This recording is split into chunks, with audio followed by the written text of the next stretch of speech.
Hello guys! Hello Earth Signs, Virgo, Capricorn, and Taurus. Welcome dito sa aking channel, Kapalaran 888. Welcome! Alamin natin kung anong messages, vibration, gabay, energy para sa inyong lahat. Eto guys, kahit nakatalikod siya, eto yung gustong lumabas sa'yo ngayon. Okay. Earth Signs, Virgo, Capricorn, and Taurus, transportation, wars and battles, and medicine man or woman. Okay guys, so sa araw na ito, Earth Signs, general reading to guys ha. So if ever hindi makaresonate sa inyo, isipin nyo na lang na sa ibang tao to. Sa araw na ito, may travel ka bang gagawin? May iniisip kang travel? Or kung may sasakyan ka, pwedeng yung sasakyan mo is may problema siya. Okay? Or if may plano kang mag-travel or lumipat ng bahay or kung ano man to na plano mo today, sinasabi ng baraha sa'yo dito na posibleng hindi siya matuloy. Okay? Pwedeng hindi matuloy kung ano man tong paglalakbay or kung ano man tong progress or movement na gagawin mo sa araw na ito. Okay? Yung iba sa inyo dyan, pwedeng pupunta kayo sa doktor. Parang gano'n, yung sinasabi ng baraha. If magta-travel ka papunta sa doktor or magta-travel ka para bumili ng gamot, parang gano'n, hindi ka matutuloy sa araw na ito. Etong wars and battles na to, mag-iingat ka kasi posibleng sa araw na ito ay makakuha ka ng kaaway. Okay? Pwedeng sa araw na ito makakuha ka ng kadiskusyon. Magsisimula lang kayo sa pag-uusap. And then, after nyo mag-usap, wala na. Parang magsisimula ng magsigawan or mag-away. So, yun yung sinasabi sa'yo ng baraha.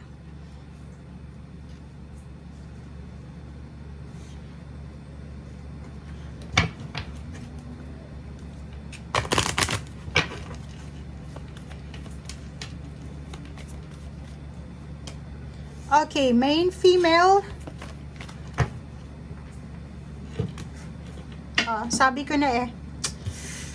'Diba? So, yun. Pwedeng sa araw na ito, it's either tungkol to sa trabaho, yung travel na to, or kung ano pa man. Nakikita ko sa'yo dito, hindi siya matutuloy. Okay? Hindi ka matutuloy sa araw na ito. And, ang gagawin mo sa ngayon is, sobrang busy ka lang. Ang gagawin mo is, kahit hindi matuloy ko ano man tong iniisip mo or ginagawa mo, magpapakabisi ka na lang. Magpapakabisi ka na lang sa ginagawa mo, sa either negosyo yan or trabaho or kung ano pa man, nag-aaral ka. Yun yung pwedeng priority mo sa ngayon.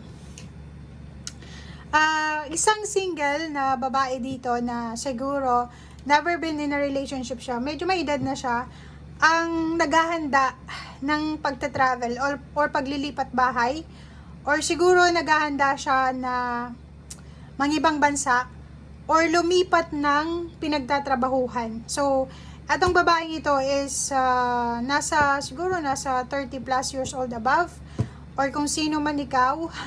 Sinasabi ng baraha sa'yo dito na ihanda mo lahat ng papeles mo or ihanda mo na lahat ng bagahe mo kasi if sa abroad man to, overseas, or kung ano pa man ang gagawin mo, or kung saan pa man, matutuloy na to, pero hindi pa sa araw na ito.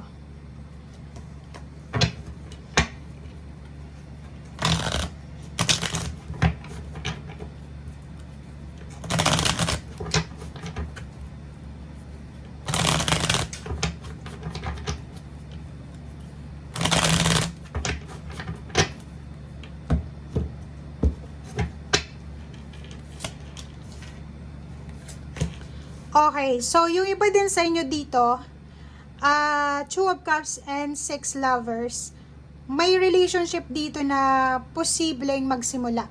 'Di ba? It's either, anong tawag dito, long distance relationship siya. Matagal kayong hindi nagkita. And isa sa inyong dalawa ay posibleng bumiyahe para makipagkita na. So, i-comment mo sa comment section if resonated ka.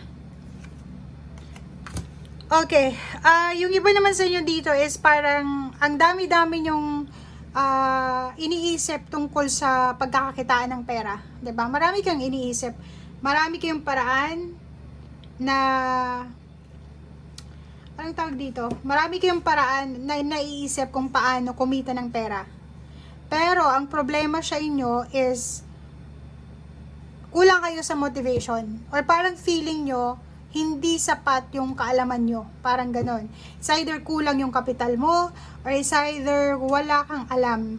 Parang ano lang, trending siya na business ngayon, trending siya na pwedeng pagkakitaan. Gusto mong subukan, pero hindi mo masyadong alam. Parang ganon. Sinasabi ng browser dito na maraming wide variety ba or ano siya, malawak yung sakop nitong Palace of Coins. Yung lahat ng naiisip mo na pwedeng pagkakitaan, talagang kikita ka ng pera. Talagang kikita ka ng malaki. Ang problema mo lang dyan is kailangan mong alamin kung paano ba yung diskarte, paano ka magsisimula. Yun lang. Okay, nakikita ko rin sa inyo dito na yung iba sa inyo ay sobrang magiging masaya. Sobrang masaya, kontento, kasi posibleng may bagong relationship dito na mabubuo, pwedeng may salary increase, ano pa ba, tataas yung posisyon sa trabaho, marireclaim mo yung power mo, may nawalan ng trabaho na pwedeng magkaroon ulit, parang ganon. Meron ditong stability, parang ganon. Magiging stable yung relationship, magiging stable yung trabaho, or kung dati ay siguro hindi stable yung trabaho mo, yung parang lang, part-time lang, or kahit may full-time ka, minsan kailangan ka, minsan hindi, parang ganon. And dito sa barahang to, malapit nang maging stable, malapit ka nang makalaya dyan sa stagnation na pinagdadaanan mo. Kasi stagnant yun 'di ba? Kahit may trabaho ka, tapos hindi naman stable kung araw-araw yung pasok mo, yung income mo, parang every month hindi siya stable, walang specific na amount. Like, halimbawa, kung isa kang empleyado, 25,000, January, February, 15,000, parang ganon. So, negosyo ganon din. Nakikita ko sa'yo dito na gusto mong magnegosyo, gusto mong, kumbaga, subukan lahat ng pwedeng gawin, lalo na sa negosyo. Kaso lang, natatakot ka na baka hindi naman magtagumpay or baka mag-fail, parang ganon. Comment down below if yung iba sa inyo dyan nag-iisip na magnegosyo or nag-iisip na subukan ang isang bagay or isang trabaho. Okay? Thank you guys. Bye!